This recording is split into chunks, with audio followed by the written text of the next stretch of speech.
On 26 November 1930, a news was published on the front page of Canada's The Maidan Daily Journal newspaper, titled Village of the Dead. This news sent a wave of fear throughout Canada because a whole tribe in North Canada had disappeared overnight without any trace. This is Anjikuni Lake, located in a remote area of North Canada, on the bank of which a tribe named Eskimo used to live in a small settlement, in which there were about 100 to 150 people who used to make their living by catching fish from this lake.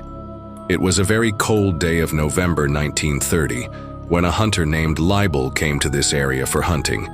During the hunt, he saw this animal. He became so busy that he did not even realize when it became dark.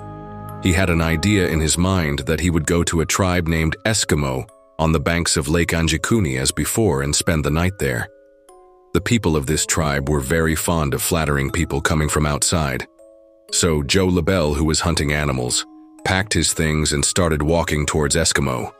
It was a night, and there was complete silence. Realizing all this, Joe increased the speed of his steps. He felt that perhaps the villagers were sleeping or had gone somewhere. Now, from a distance, he could also see the ditches of the settlement from which smoke was rising.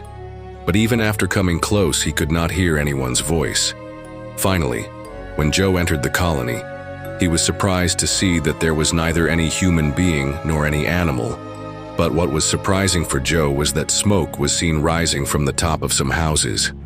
As if there was someone present inside them, he randomly went to a tent, but there was no one. In some houses, cooking utensils were present on the stove, but the food in them had burnt, which meant that someone had kept food to cook for the night but could not eat it.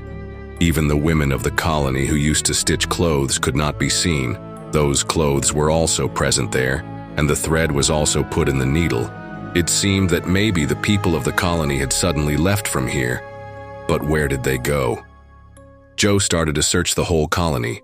Saw that the dogs were kept by the tribe and had ropes tied around their necks, but the dogs had died of hunger, even though there was food in front of the dogs. Seeing all this, Joe Libel got worried, and as soon as he reached the nearest telegraph office.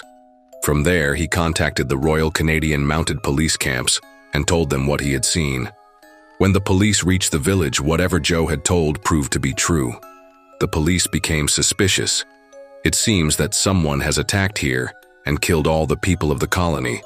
But if this had happened, then there would have been bloodstains somewhere in the colony. The police immediately started a search operation to find the villagers.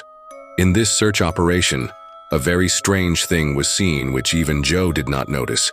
The whole settlement was covered with snow, but there were no footprints of anyone on that snow.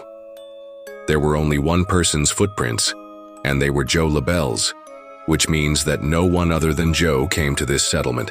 And if no one went, then where did the people of the colony go? The smoke coming out of the houses was a sign that it had not been long since they had left from here, because this was the kind of smoke that keeps coming out for a long time, even after the firewood has been extinguished. The police had a lot of questions, but not a single answer. After many months of search operation, police finally closed this case forever by labeling it as unsolved. And with time, people also forgot about it. After 50 years of this incident, in 1984, an article was written linking this case with aliens. After this, many people gave different theories about the disappearance of the Eskimo tribe. People started making up stories, but the reality is that it has been almost 100 years since this incident. The case of disappearance remains a mystery till date. Like, share, and subscribe for more similar videos.